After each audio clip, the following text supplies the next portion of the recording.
Good morning students. आज मैं जिस चैप्टर को डील करूंगा वो क्लास 10 से रिलेटेड है और उस चैप्टर का नाम है control and coordination. That is chapter 2 of biology अगर देखा जाए तो। ठीक है, तो हमारा आज का जो चैप्टर शुरू करेंगे वो है चैप्टर 2 बायोलॉजी के अकाउंट से, control and coordination. Control and coordination, ठीक है,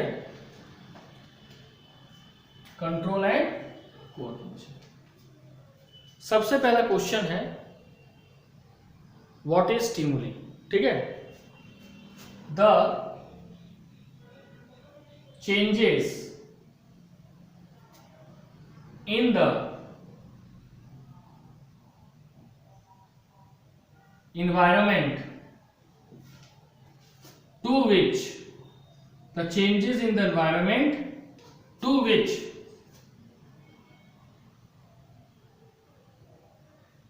organism respond and react। the changes in the environment to which organism पहले रिस्पॉन्स करता है फिर रिएक्ट करता है are called stimuli। उसको क्या कहा जाता है? स्टिमुली। ठीक है, तो ये हो गया स्टिमुली। अब इसके बाद है कि जो रिस्पॉन्स है स्टिमुलस के प्रति, क्या वो प्लांट और एनिमल में सेम है और प्लांट और एनिमल में ये डिफरेंट है। ये पहला क्वेश्चन स्टिमुलस के बाद अराइज होता है। तो हम लोग बोलेंगे कि all the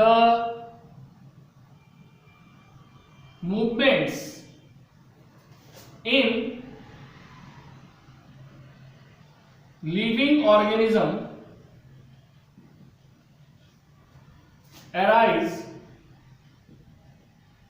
as a result of stimulus. इसको हम इन्वायरमेंटल फैक्टर भी बोलते हैं। ऑर्गेनिज्म में जो भी मूवमेंट है उसका कारण क्या है? स्टिमुलस है। ठीक है, जैसे एग्जांपल देखो,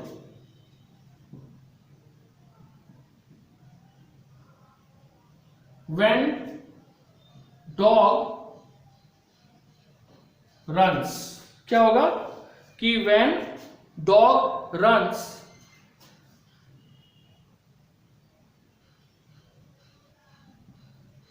behind us,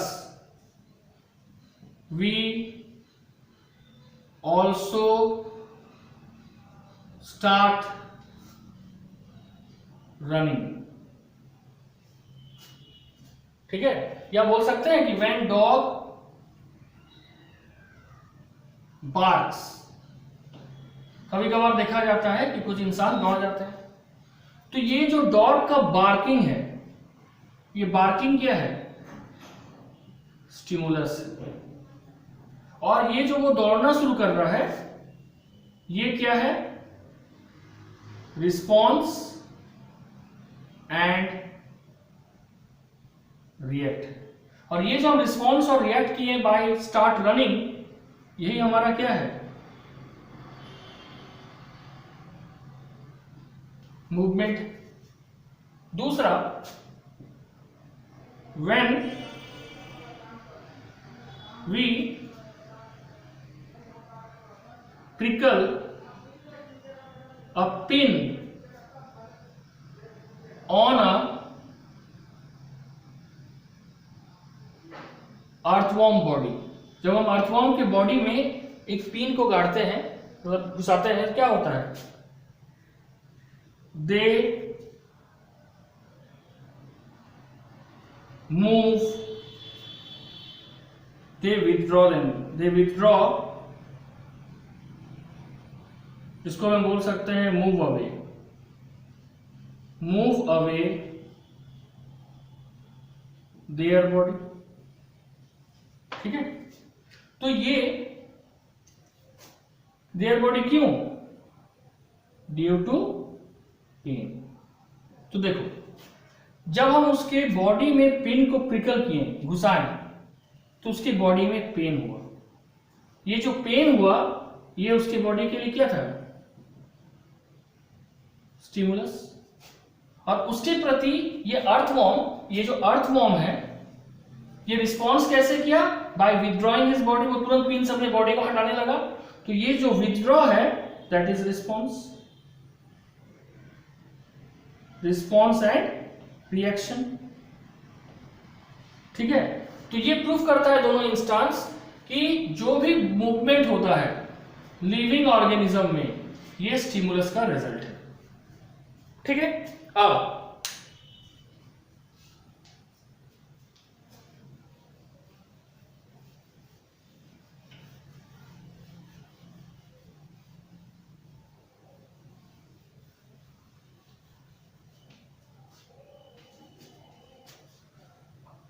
plant and animals,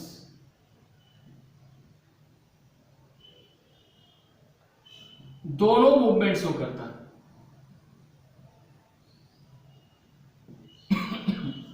but दोनों के मूवमेंट में डिफरेंस है। ठीक है, या हम बोल सकते हैं कि दोनों के मूवमेंट में नहीं, दोनों के रिस्पॉन्स में डिफरेंस है। क्यों रिस्पॉन्स में डिफरेंस है? क्योंकि प्लांट के पास एक हार्मोनल सिस्टम है, हार्मोनल सिस्टम है जिसके थ्रू वो स्टिमुलस के प्रति रिस्पॉन्स या रिएक्ट करता है। यानी हम बोल सकते हैं ये सिर्फ केमिकल कोऑर्डिनेशन शो करता है, केमिकल कोऑर्डिनेशन या रिस्पॉन्स शो करता है और रिस्पॉन्स। लेकिन एक एनिमल के पास दो सिस्टम है, एक है नर्वस सिस्टम, एक है नर्वस सिस्टम और दूसरा है इंडोक्राइन सिस्टम। दूसरा क्या है? Endocrine system. Nervous system stimulus के प्रति रिएक्ट करता है with the help of nerve impulse, और इंडोक्राइन सिस्टम रिस्पॉन्स करता है by the help of hormone. ठीक है, तो ये मेजर डिफरेंस है। That is why plant react slowly but animal react fastly. ठीक है, अब एक क्वेश्चन आता है कि what is coordination? The working together, the working together of various organ of an organism in a systematic manner। ठीक है, the working together of various organ of an organism in a systematic manner so as to produce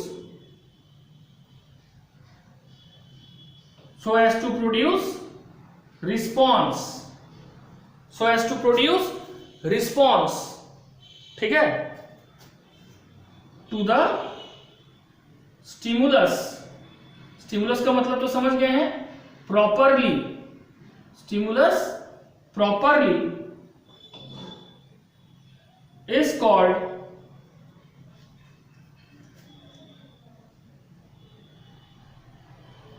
coordination. तो coordination क्या है? Working together of various organ. कैसे working together करेगा various organ organism का? Systematic manner में। क्यों systematic manner में response करेगा, काम करेगा? To produce response. किसके प्रति रिस्पॉन्स? स्टिमुलस के प्रति रिस्पॉन्स।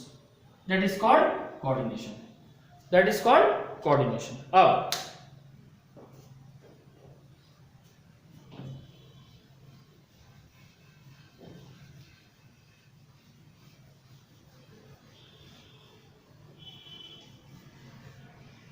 नेक्स्ट है control and coordination in plant. Control and coordination in plants. ठीक है, control and coordination in plants. Plant में जो कंट्रोल एंड कोऑर्डिनेशन होता है ये हार्मोन के द्वारा होता है, और इस हार्मोन को क्योंकि ये प्लांट के द्वारा प्रोड्यूस हो रहा है इसको बोलते हैं फाइटो हार्मोन। फाइटो हार्मोन है ना।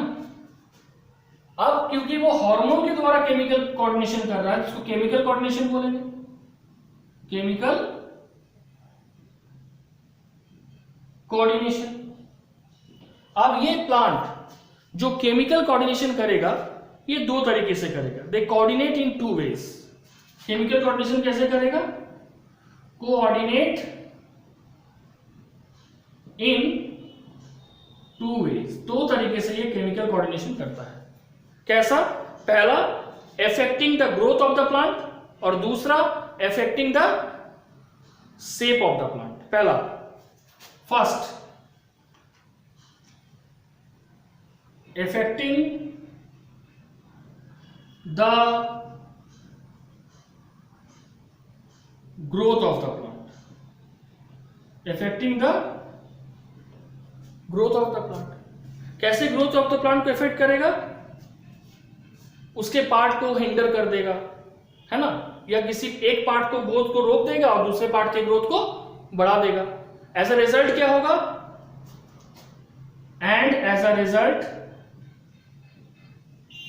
the part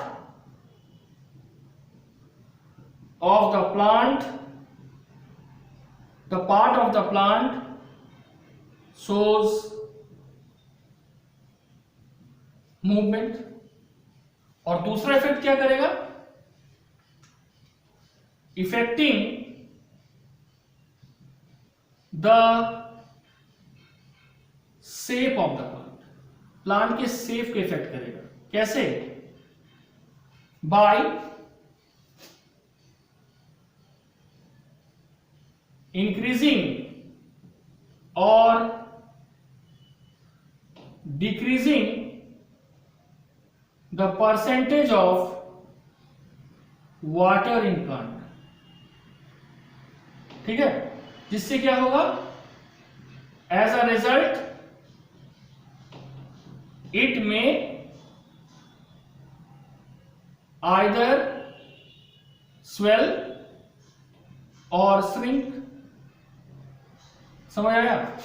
ये प्लांट के शेप को, किसी पार्ट के शेप को इफेक्ट करेगा। कैसे? या तो वो इंक्रीज या तो डिक्रीज करेगा percentage of water in plant, जिससे अगर प्लांट के किसी भी पार्ट में वाटर के परसेंटेज का इंक्रीज हो रहा है तो वो स्वेल करेगा, स्वेलिंग आएगा उस पार्ट में। और अगर उसका डिक्रीज हो रहा है तो उस पार्ट में श्रिंकेज होगा, यानी वो सिकुड़ेगा। ठीक है, तो ये हो गया तरीका केमिकल कोऑर्डिनेशन ऑफ प्लांट। अब जो कोऑर्डिनेशन इस प्लांट है ये प्लांट हार्मोन या फाइटो हार्मोन से होता है, और ये फाइटो हार्मोन दो तरह का होता है।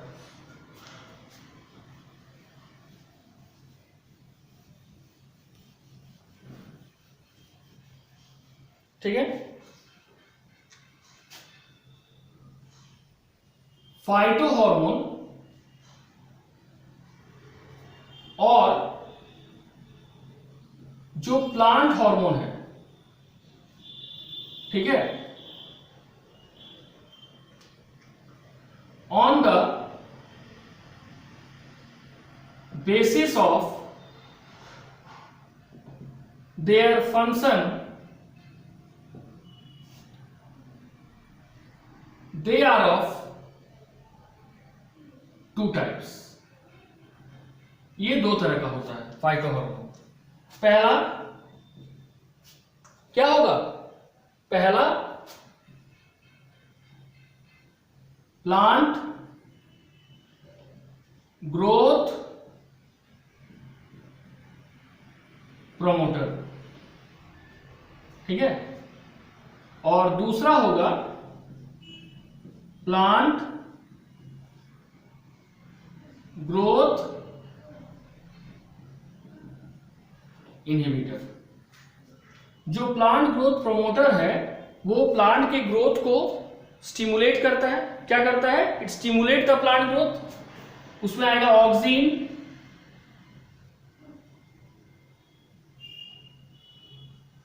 जिब्रेलिन और साइटोकाइनिन। ठीक है। प्लांट ग्रोथ इनहिबिटर में इथाइलिन और एब्सिसिक एसिड।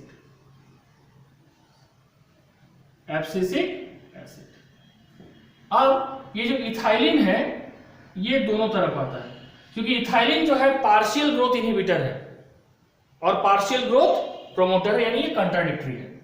इसलिए कुछ बुक में इथाइलिन को ग्रोथ प्रोमोटर में रखा गया है और कुछ में ग्रोथ इनहिबिटर में। ठीक है। अब हम सबसे पहले आएंगे प्लांट ग्रोथ प्रोमोटर ऑक्सिन के काम में। What is the function of auxin? Auxin कैसे काम करता है? ऑक्सिन का पहला काम करने का तरीका है इट प्रमोट सेल इलॉन्गेशन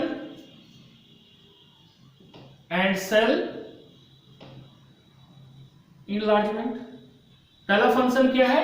ये सेल इलॉन्गेशन और सेल इनलार्जमेंट में रोल प्ले करता है। दूसरा क्या होगा? It is responsible for phototropic and geotropic response of plant.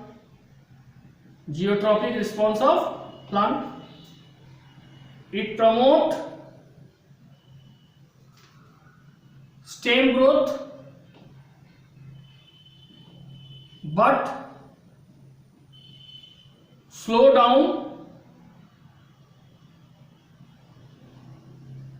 root growth। पहला फंक्शन क्या है कि ये सेल इलॉन्गेशन और सेल इनलार्जमेंट को प्रमोट करता है। दूसरा फंक्शन क्या है कि ये प्लांट के फोटोट्रॉपिक और जियोट्रॉपिक रिस्पॉन्स के लिए रिस्पॉन्सिबल है। Phototropic response means respond to light and geotropic means response to the gravity of the अर्थ।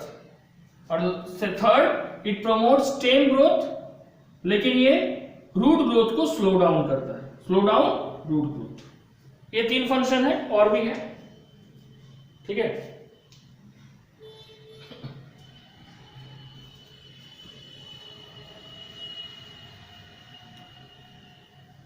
क्या है?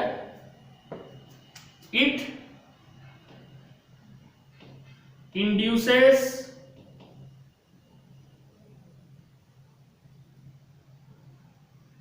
पार्थेनोकार्पी। ये पार्थेनोकार्पी को प्लांट में इंड्यूस करता है, that is production of seedless fruit, है ना। दैट इज प्रोडक्शन ऑफ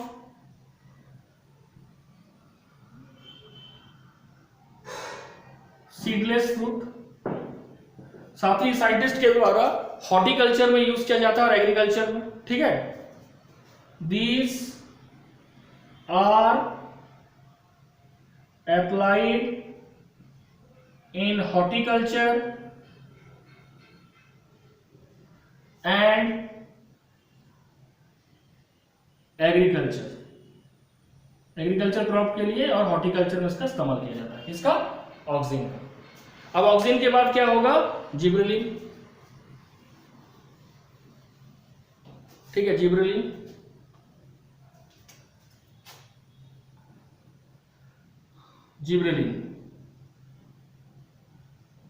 ये हो गया सेकंड। अब जिब्रेलिन में क्या होगा? देखो, सबसे पहले पहला फंक्शन ऑक्सिन के जैसा है। It promote cell elongation and cell enlargement, लेकिन in presence of oxygen। ये भी सेल enlargement और सेल elongation करता है, लेकिन किसके प्रेजेंस में? Presence of oxygen. दूसरा, इट ब्रेक, किसको ब्रेक करता है? Dormancy of seed and bird. सबसे पहले यह क्वेश्चन आता है कि डोरमेंसी क्या है ना? तो डोरमेंसी एक ऐसा प्रोसेस है जिसमें बेसिकली जो सीड या बर्ड का ग्रोथ कंडीशन है वो अनफेवरेबल कंडीशन में अरेस्ट हो जाता है। किसके कारण अरेस्ट स्टेज में आ जाता है? एब्सिसिक एसिड के कारण। और इसको जैसे ही फेवरेबल कंडीशन आता है, इस डोरमेंसी को ब्रेक यानी एब्सिसिक एसिड की इफेक्ट को नलिफाई कौन करता है?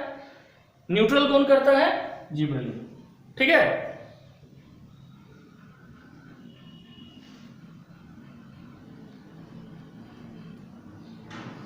ठीक है। अब इसके बाद है इट प्रमोट फ्रूट ग्रोथ। ये फ्रूट ग्रोथ को प्रमोट करता है। फोर्थ होगा it promote shoot growth. Shoot यानी लीफ प्लस स्टेम, ये इसके ग्रोथ को प्रमोट करता है। ठीक है, अलग अलग प्लांट का। तो ये 4 फंक्शन है।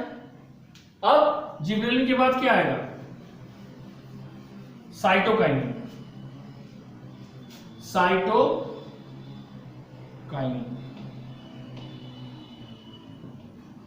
सबसे पहला फंक्शन जिसके लिए साइटोकाइनिन जाना जाता है, it induces cell division in plant. Plant में जो सेल डिवीजन होता है ये साइटोकाइनिन के कारण होता है। इट डिले, देरी करता है किसमें? Ageing of leaves, ageing of leaves. Third, it promote opening of stomata. Stomata जो ओपन होता है वो किसके इफेक्ट में होता है? साइटोकाइनिन। ठीक है। It breaks dormancy of seed and bird. ये सीड और बर्ड की डोरमेंसी को तोड़ता है। Next, it promote fruit growth. ये भी जिबरेलिन की तरह फ्रूट ग्रोथ को प्रमोट करता है। Fruit growth. तो पहला है इंड्यूस करता है सेल डिवीजन इन प्लांट। दूसरा, ये एजिंग ऑफ लीव्स को डिले करता है। तीसरा, ये ओपनिंग ऑफ स्टोमाटा करता है, उसको प्रमोट कर रहा है। ये ब्रेक कर रहा है किसको? Dormancy of seed and bird. Plus ये प्रमोट कर रहा है फ्रूट ग्रोथ को। ठीक है। अब साइटोकाइनिन के बाद क्या है? इथाइलिन। ठीक है। इथाइलिन क्या करेगा? इसका देखो, सबसे पहले ये जान लो कि ethylene is the only plant hormone which is gaseous in nature. ठीक है। और इसका मेन काम है promote growth and ripening of the fruit. तो इथाइलिन का मेन फंक्शन पहला, it promote growth and ripening of fruit. ये ग्रोथ और राइपेनिंग ऑफ द फ्रूट में प्रमोट करेगा। नेक्स्ट क्या होगा? It helps in breaking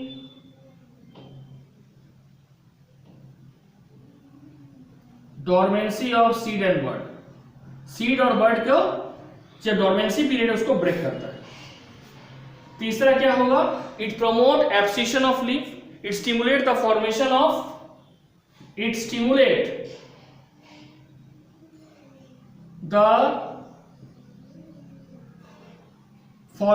of separation layer in leaf, flower and fruit। ये 3 पार्ट में ये सेपरेशन लेयर तैयार करेगा। सेपरेशन लेयर का मतलब होता है abscission zone. ABSCISSION, abscission zone तैयार करेगा, जिससे क्या होगा, उस पार्ट में वाटर और मिनरल का जाना बंद हो जाएगा, जिससे ऑटोमेटिकली वो पार्ट कमजोर पड़ेगा और फिर फ्लावर, फ्रूट और लीफ प्लांट से टूट के अलग हो जाएगा। और फोर्थ जो है, it promote yellowing and sensations of leaf. It promote yellowing and sensation of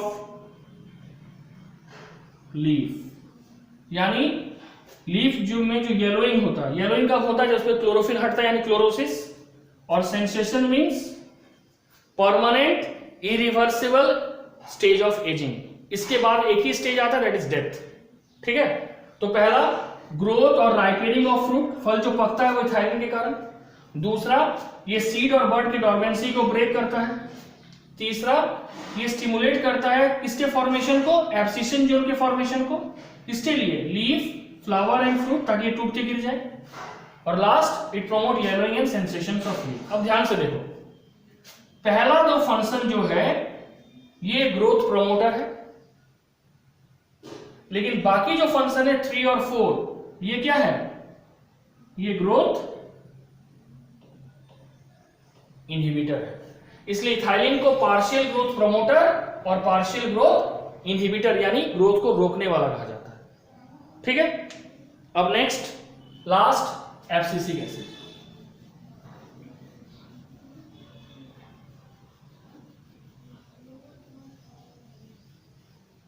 ठीक है, एब्सिसिक एसिड में क्या होगा, abscisic acid ABSCISIC, abscisic acid. पहला, it promote dormancy of seed and bud, पहला। दूसरा क्या होगा, it leads to closing of stomata, इसके कारण क्या होगा, स्टोमाटा क्लोज कर जाएगा। ठीक है, थर्ड, इट प्रमोट्स क्या, it promotes wilting and falling of leaves. Wilt करेगा तो फॉलिंग होगा ही, wilting and falling of leaves. Wilt का मतलब सिकुड़ना। कब ऐसा होता है, जब प्लांट में वाटर का लॉस होता है, और जब वाटर लॉस का परसेंटेज प्लांट के वाटर एब्जॉर्प्शन से ज्यादा होता है, it leads to wilting, that is सिकुड़ जाए। ठीक है, और लास्ट क्या होगा, it also play important role in detachment, मतलब अलग होना, separation of flower and fruit from the plant. It also cause